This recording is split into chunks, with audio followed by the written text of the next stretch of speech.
La Fundación Segundo Paso para Nuestra América y el Centro de Estudios Sociales y Culturales de la Universidad Bolivariana de Venezuela presentan Primer Seminario Internacional Segunda Emancipación, Ideas y Proyectos Disruptivos en América Latina, hacia una teoría y ética política nuestroamericana y emancipadora, del 15 al 19 de febrero de 2022.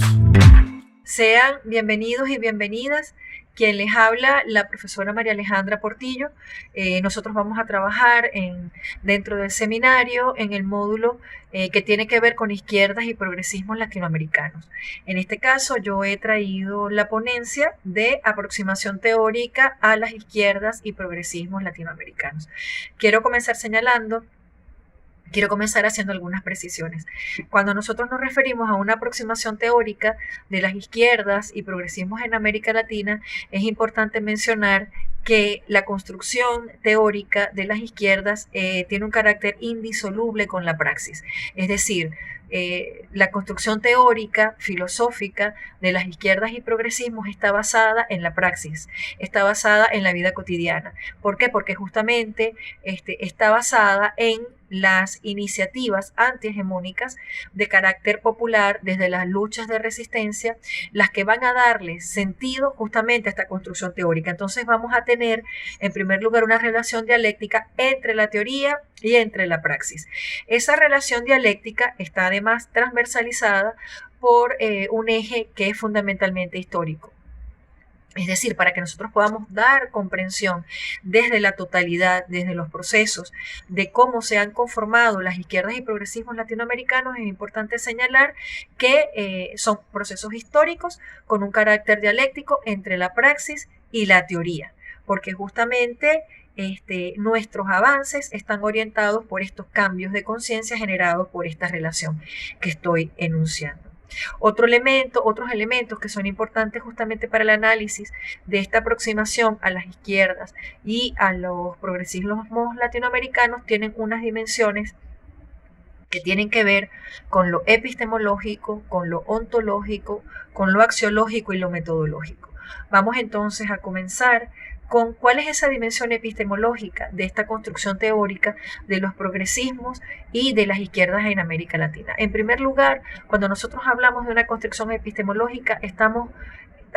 tensionando, estamos reflexionando sobre cuál es esa forma de conocimiento. ¿Cuáles son los mecanismos de constitución de ese conocimiento que nosotros generamos? ¿Quiénes son los que producen el conocimiento? Cuando nosotros nos referimos a la epistemología, desde perspectivas críticas estamos incorporando a los pueblos como constructores, digamos, como constructoras colectivos, de sus formas de comprensión del mundo. Entonces, al hablar de una aproximación teórica de izquierdas y progresismos latinoamericanos, comienzo entonces por señalar que desde el punto de vista epistemológico, las formas de construcción del conocimiento van a ser de carácter popular, van a tener un carácter colectivo y van a tener un carácter de la resistencia. Por eso hablamos de las perspectivas críticas dentro de este paradigma epistemológico, ¿no? Que lo vamos a circunscribir a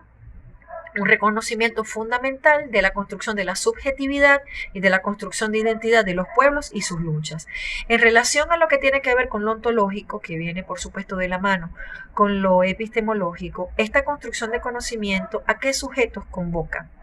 ¿Cómo es esa interacción, cómo es esa incorporación de los sujetos a la construcción teórica de las izquierdas y progresismos latinoamericanos? Eso ontológico nos va a llevar de la mano a la comprensión de los pueblos como sujetos históricos de transformación. Es decir, ya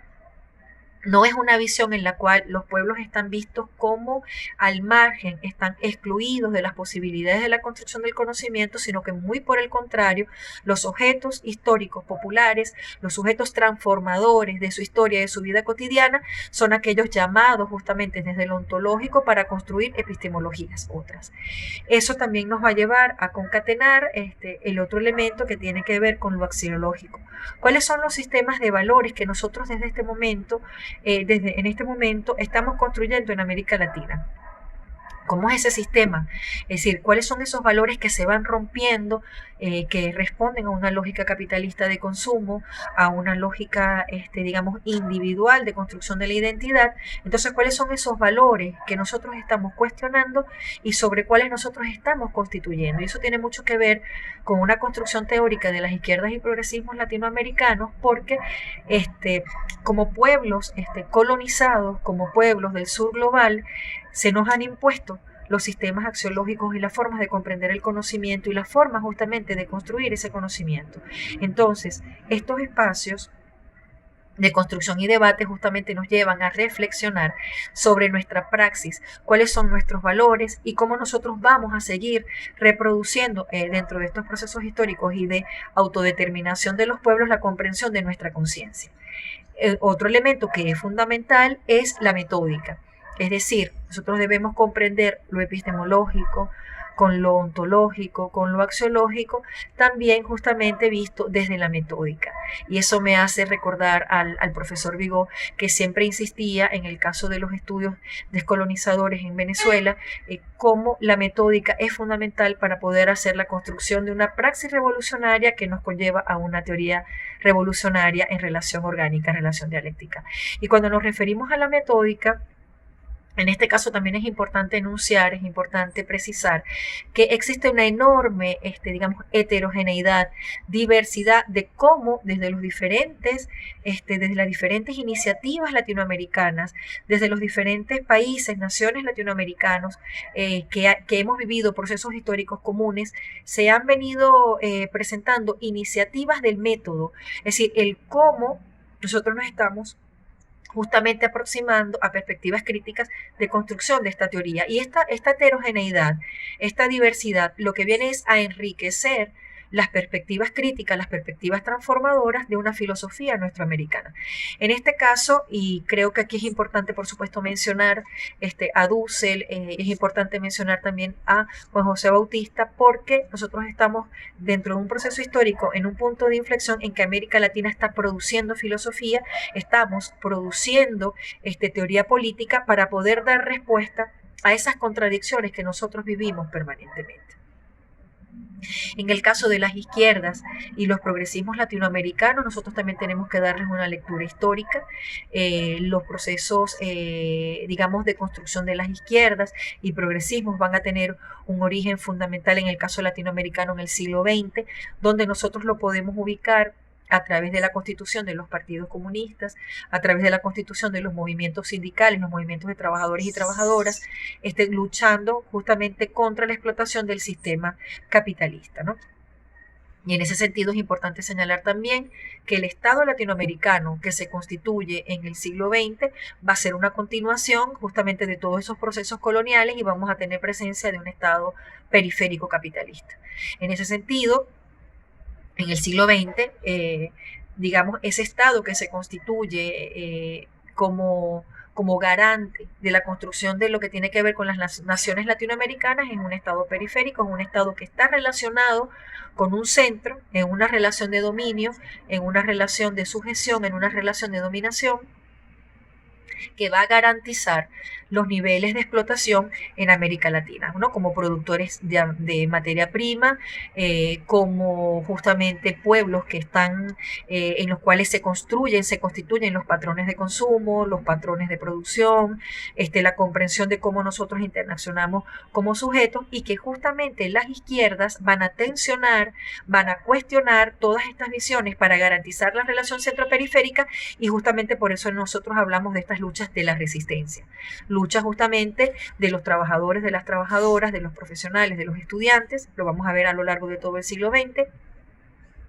cómo hay justamente una lucha sostenida contra esa dimensión hegemónica del capitalismo en América Latina. El siglo XXI, como bien lo sabemos, va a ser un siglo, está siendo un siglo en el cual las izquierdas y progresismos latinoamericanos,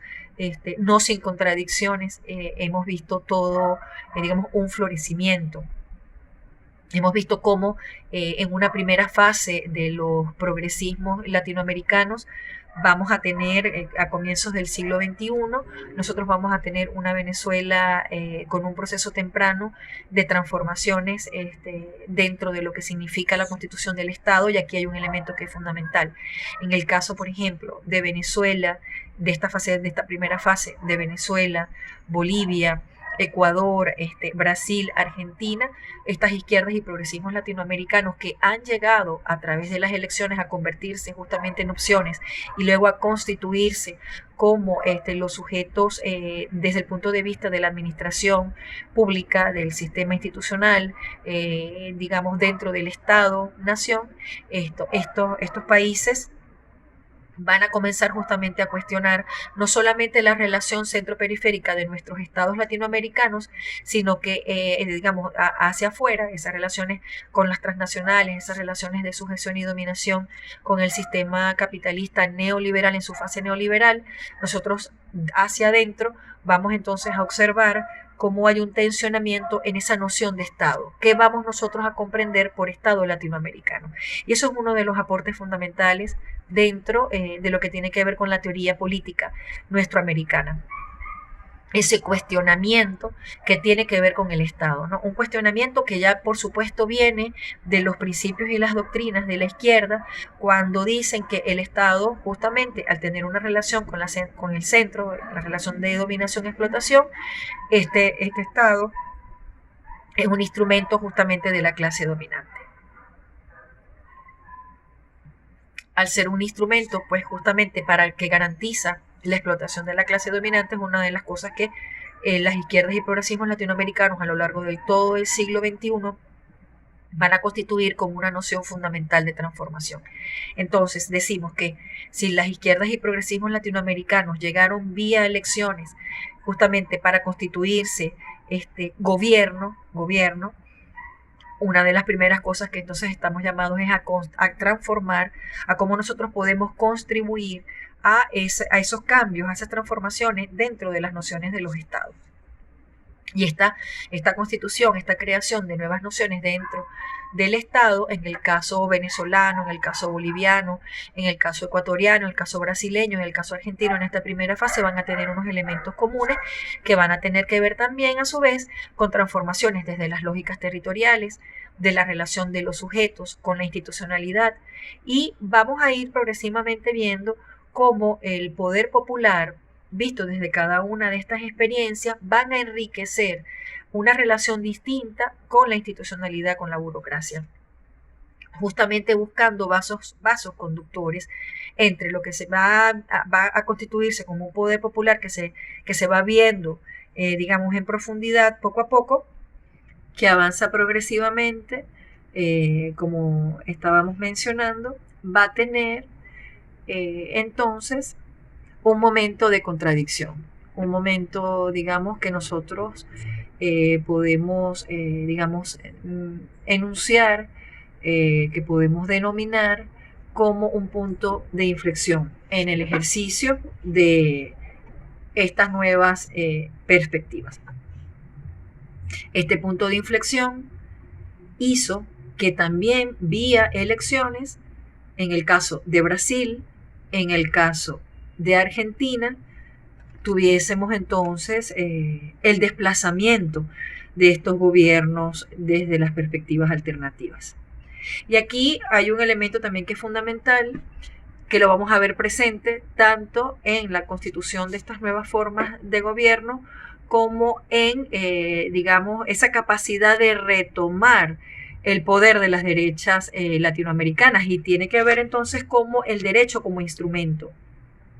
Y en este sentido, nosotros necesitamos también valorar, y creo que este es un ejercicio justamente que nos llama a eso y que los llama a ustedes como investigadores, como investigadoras, a seguir profundizando en el tema, cómo entonces el derecho, en el caso de la construcción alternativa, va a estar caracterizado, por ejemplo, en el caso venezolano, por la constituyente,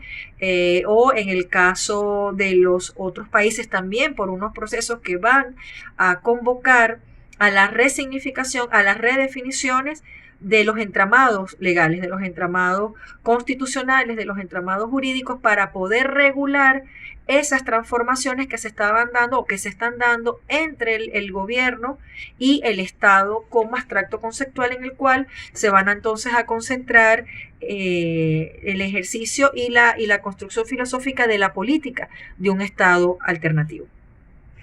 Este derecho o este ejercicio, digamos, de lo jurídico, en el caso de las derechas, nosotros hemos visto, por ejemplo, los procesos de judicialización. Y en estos procesos de judicialización hemos visto cómo los actores que han sido parte fundamental, han sido parte determinante, tal es el caso de Lula da Silva, de Dilma, por ejemplo. Vamos entonces a ver, en el caso de Evo, por supuesto, vamos a ver cómo entonces se utiliza lo jurídico para poder desplazar, para poder sacar dentro del escenario político, dentro del escenario electoral, como en el caso también de Correa, en el caso, digamos, electoral, vamos entonces a ver que se convierte entonces en una herramienta del sistema dominante. Y este espacio de lo jurídico necesitamos nosotros poder profundizar porque es uno de los elementos fundamentales para poder trabajar las contradicciones dentro del ejercicio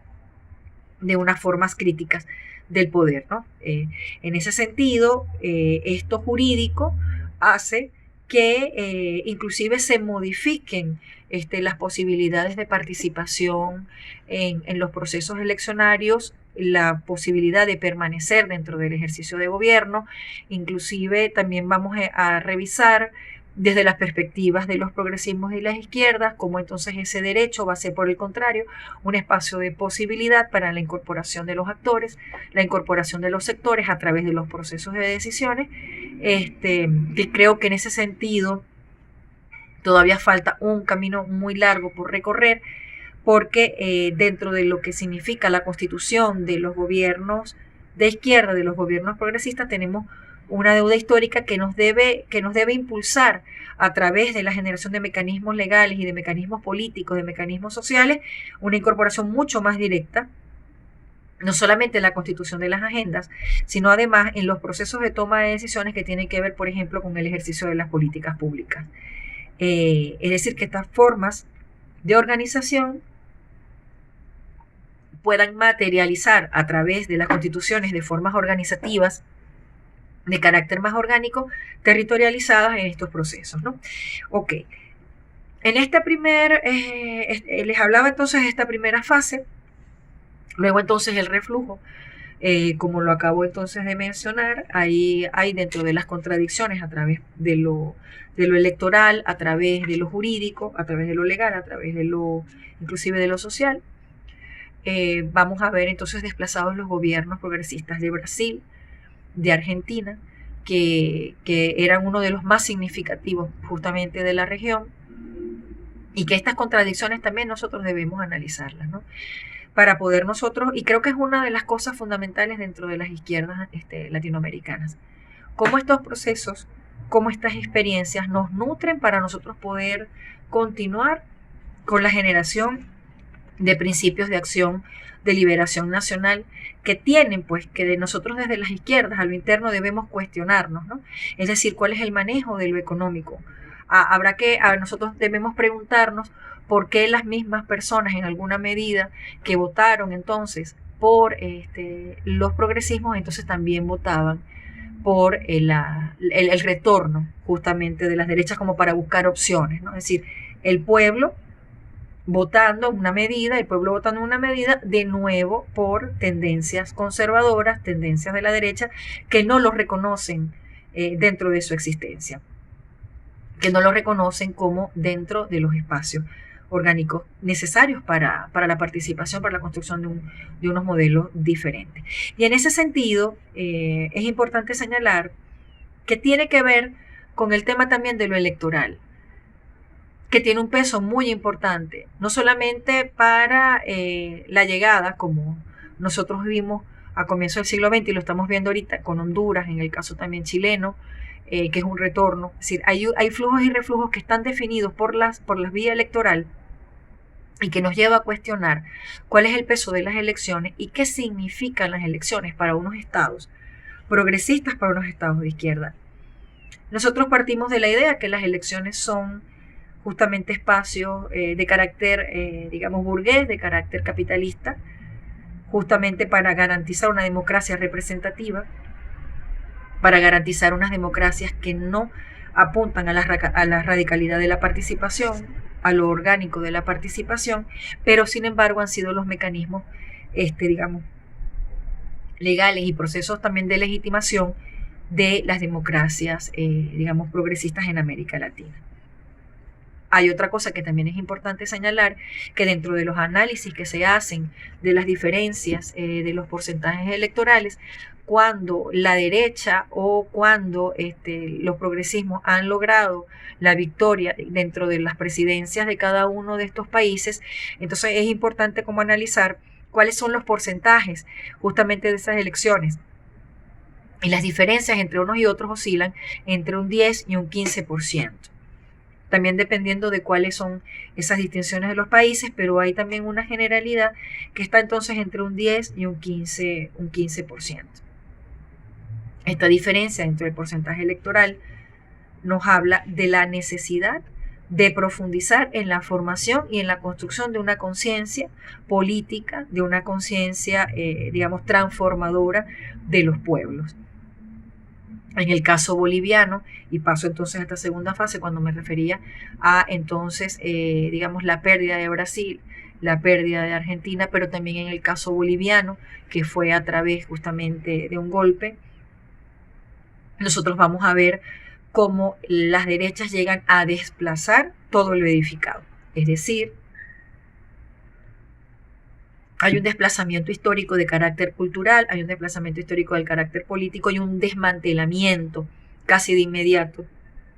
cosa que también pasó en el caso venezolano. Hay un desmantelamiento de los avances que se han logrado desde el punto de vista legal, desde el punto de vista jurídico. Hay un desmantelamiento institucional, una institución que va a venir a responder a una nueva agenda pública que incorpora todas las demandas de los movimientos sociales, que son un elemento fundamental, un elemento determinante de la constitución de estos nuevos gobiernos,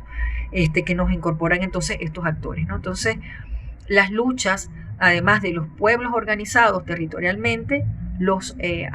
movimientos sociales incorporados como sujetos también de transformación. Y otro actor que también es fundamental dentro de las transformaciones son los partidos políticos, evidentemente relacionados con los procesos electorales. Se necesitan además los partidos como mecanismos de organización, los partidos de izquierda, que además son base fundamental de la doctrina, de la teoría, de la revolución, que se necesita pues justamente de un partido fuerte, de un partido que pueda entonces aglutinar todas las demandas, que pueda aglutinar importante cantidad de la población, por eso hablamos de los partidos de masa. Sin embargo, sigo entonces cuestionando, sigo creyendo que es necesario profundizar en cuáles son los alcances de un sistema político, cuáles son los alcances de los sistemas electorales, cuál es la naturaleza que debe construirse permanentemente dentro de los partidos políticos revolucionarios, dentro de los partidos políticos socialistas, que les permita la suficiente flexibilidad para poder incorporar la innovación, para poder incorporar nuevas demandas, nuevas formas de interacción de los sujetos históricos que son, digamos, protagonistas de las transformaciones, y que además eso va a ser muy importante en la construcción dentro de una ciencia política en clave crítica de lo que se entiende por las elecciones. Debemos entonces encaminarnos a una transformación de un proceso electoral de carácter burgués todavía. Inclusive nuestras campañas electorales tienen muchos elementos dentro del discurso, dentro de la imagen, que también nosotros debemos cuestionar y tensionar para poder transformar. Porque los procesos revolucionarios no tienen, superan una temporalidad de 5, de 4, de 6 años, diferente en cada una de las diferencias que tenemos constitucionales de la duración de los periodos de gobierno, sino que son proyectos de largo aliento.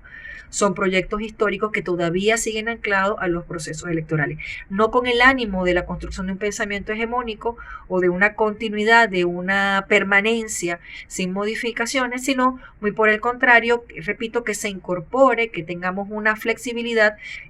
ante la creación ante la necesaria, digamos, incorporación de elementos distintos, de elementos que van surgiendo en la praxis revolucionaria, que van surgiendo dentro de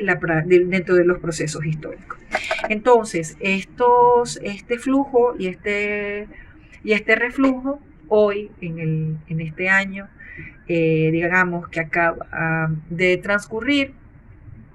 nosotros vamos a ver cómo en el caso peruano, en el caso hondureño, en el caso chileno y un poco antes en el caso mexicano, hay un reposicionamiento de las izquierdas. Inclusive, en el caso hondureño, un retorno.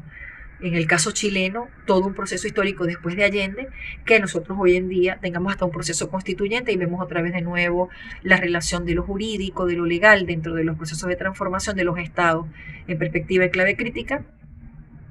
tan necesarios para estas transformaciones. En el caso, por ejemplo, de Honduras, estamos viendo el retorno de un proceso popular, de un proceso cargado de las necesidades de cambio, de las necesidades de justicia, que además impacta en otra fase que también es muy importante dentro de los procesos de transformación social, como lo es que las crisis económicas han venido produciendo unos procesos migratorios intensificados. Es decir, vamos a ver cómo, escenarios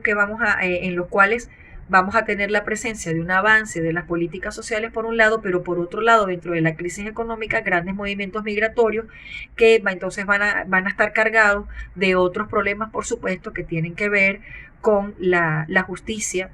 la pobreza, qué pasa con el tema de la violencia, de la familia, de la mujer, qué pasa también con el derecho al trabajo, qué significa ser, digamos, un sujeto que existe, digamos, y que además debe poder transformar sus realidades en procesos de una explotación que va avanzando dentro del sistema neoliberal, que lo vemos en la actualidad muchísimo más recrudecido con el tema de la pandemia. El tema de la pandemia, en el caso de los estados latinoamericanos, también ha hecho un llamado fundamental de cuál es el ejercicio del poder. Tiene que ver también con la distribución de las vacunas, con la producción de las vacunas. Vemos cómo hay un esfuerzo en el caso cubano con la generación de la vacuna, en el caso de Brasil, en el caso, como esa diferencia, es decir, el derecho a que la gente esté vacunada, el derecho a la salud está severamente cuestionado, porque inclusive no hay un alcance real de lo que efectivamente se necesita, y ahí los estados vuelven entonces a resituarse. La pandemia resitúa el papel de los estados para la protección de los seres humanos, para la protección de los ciudadanos y ciudadanas que están justamente habitando en esos territorios, y allí en el sur global, dentro de los países progresistas, ha dado un paso adelante dentro de las posibilidades, en el caso venezolano, por ejemplo, con el tema del bloqueo, y en el caso cubano con el tema también del bloqueo. ¿Cuál ha sido entonces la respuesta desde una perspectiva de izquierda, en que además resignifica el papel del sujeto y sus derechos, ¿no?, a la vida, para poder entonces comprender todos estos temas, ¿no? Otro elemento que es fundamental dentro del análisis de los progresismos y de izquierdos latinoamericanos y en el mundo, lo va a ser el internacionalismo. El internacionalismo es una de las bases fundamentales, porque ¿qué es lo que señala la doctrina de izquierda? No puede ser transformado un solo país, deben ser transformados los países, porque una transformación individual no lleva a una revolución, no lleva a unos cambios profundos. Entonces eso se ha comprendido muy bien en el caso latinoamericano, se ha comprendido tanto que la derecha lo ha atacado de forma, digamos, muy violenta también, porque justamente el internacionalismo es esencialmente necesario para la construcción de puentes discursivos, para la construcción inclusive de políticas públicas comunes con una visión distinta de lo económico, es decir, no verlo como un elemento de competencia económica, sino cómo nosotros avanzamos en una construcción de formas de integración, de esquemas de integración que son de carácter complementario. En este caso, hemos visto cómo iniciativas como el ALBA TCP, como digamos Banco del Sur, inclusive esa iniciativa que teníamos del Sucre, de una unión justamente comercial a través de una moneda común, formas de intercambio como Petrocaribe, es decir, una serie de esquemas de integración que vienen a modificar entonces no solamente el Estado-Nación progresista hacia adentro, sino que ese Estado-Nación, cómo se incorpora o cómo se relaciona hacia afuera con los países de la región. Este internacionalismo, digamos que también es fundamental para la construcción además de una nueva forma de sujeto. Este internacionalismo además debe decantar, debe de venir con muchísimo más fuerza con la materialización de unas políticas distintas hacia el problema migratorio, el problema del empleo, el problema de la educación, el problema de la salud, ¿no? Entonces esos son retos que nosotros tenemos aún justamente para desarrollar. En este proceso de esquemas de integración tenemos también Telesur como una plataforma comunicacional que lleva una perspectiva distinta de lo que son los hechos noticiosos, ¿no? Es decir, ese discurso, esa narrativa de lo popular, de la resistencia, desde unas perspectivas críticas que que era inexistente en Telesur y otras iniciativas que vienen, por supuesto, surgiendo y que se van yendo unificando también en el caso pues, de Telesur como plataforma latinoamericana de comunicación, lleva a otro nivel las redes de posibilidad, inclusive de los medios de comunicación populares incorporados también en esta plataforma, un uso diferente pues, de la tecnología, y ese espacio de la comunicación va entonces a ser complemento de unos esquemas de integración distintos. Fíjense cómo en esta tercera fase, pudiéramos decir, esta tercera oleada de los progresismos, donde nosotros podemos incorporar al caso peruano, Honduras, Chile, ya la experiencia ha marcado, digamos, a través de herramientas, de mecanismos, de formas de posibilidad, de respuesta a situaciones específicas. He hablado justamente de la heterogeneidad de las experiencias, esa heterogeneidad que va conduciendo justamente a esos progresismos y a las izquierdas. No, es decir, vamos entonces nosotros a ver a partir de este año 2022 cuáles son los ejercicios de gobierno y las líneas programáticas de estos nuevos países incorporados en una lógica progresista y de izquierda. Vamos a entonces a ver cuáles son esas distinciones, cuáles son realmente los alcances que se tienen. En este momento nosotros lo que tenemos como base son algunos esbozos de líneas programáticas que teníamos presentes, por ejemplo, el caso hondureño, en el caso chileno, y todavía aún en el caso peruano, que tiene más tiempo y ya está en ejercicio, pero que sin embargo falta, digamos, materializar, faltaría consolidar esos cambios tan necesarios para la construcción de nuevas lógicas territoriales, populares, dentro de la educación. Y en ese sentido, quiero cerrar diciendo que dentro de las lecturas que nosotros podemos hacer de estos procesos de cambio, de estos procesos de transformación, hay un elemento fundamental que tiene que ver cómo en América Latina se resitúa el sujeto y que ese sujeto transformador viene también creando lógicas diferentes de cómo se comprende la teoría política nuestroamericana. Cómo nosotros podemos también reconocernos como creadores de conocimiento, como creadoras de conocimiento, y que además incorpora un elemento con el que quiero cerrar esta intervención, que tiene que ver con una fase que se está justamente en procesos pues, de investigación. Se está en una fase, para nosotros, digamos, en una fase que debemos incorporarla justamente dentro de lo político, y que tiene que ver con cuál es la espiritualidad que detentan los pueblos, que tienen los pueblos y que siempre ha estado presente. Una espiritualidad que no necesariamente está asociada con el tema religioso, sino con una convocatoria a la creación de intersubjetividades, reconociendo lo ancestral, reconociendo los elementos históricos, reconociendo esa capacidad, por ejemplo, cuando nosotros hablamos del respeto a la madre tierra, reconociéndola como madre, reconociéndola como sujeto, no como algo material, sino como un ente que tiene una espiritualidad, que tiene una conexión especial con nosotros, que estamos justamente en ella. Es una especie de vientre en el cual nosotros pues vivimos, convivimos y seguimos, digamos, produciendo, seguimos pensando, seguimos creando, seguimos soñando. Cómo incorporamos esa espiritualidad, ¿no? Que dentro de las izquierdas también genera sus contradicciones, ¿no? Una izquierda que, digamos, dentro de la doctrina se ha mantenido alejada de estos espacios en donde están incorporados estas nociones tan necesarias y que hoy por hoy nosotros tenemos dentro de los relatos y dentro de las formas de acción de las transformaciones de la izquierda y de los progresismos latinoamericanos. Es un momento en América Latina fundamental. Nosotros vemos como hay un reacomodo de las fuerzas, digamos, de la derecha, y lo vemos efectivamente con todo ese ejercicio que se tiene del poder dentro de la pandemia de los países neoliberales, esa lógica que había mencionado con anterioridad de la forma de distribución y de las vacunas son un ejemplo fundamental para poder ver que aún hay muchos desafíos, muchas cosas por recorrer. Se necesita de un reconocimiento justamente de los sujetos transformadores y que estas transformaciones han venido justamente de América Latina y hay que hacer un reconocimiento en ese sentido. En el sur global se están creando cosas. Tenemos las revisiones que se están haciendo desde los marxismos latinoamericanos, revisiones desde los socialismos latinoamericanos, tensionándose con esas formas que de alguna manera perviven en los estados progresistas todavía, esos resabios que tenemos dentro del capitalismo y que cuestionan algunos elementos económicos de extracción de materias primas, de intercambio, de comercialización justamente de esas materias primas. Todavía falta mucho camino por recorrer, pero sin embargo nosotros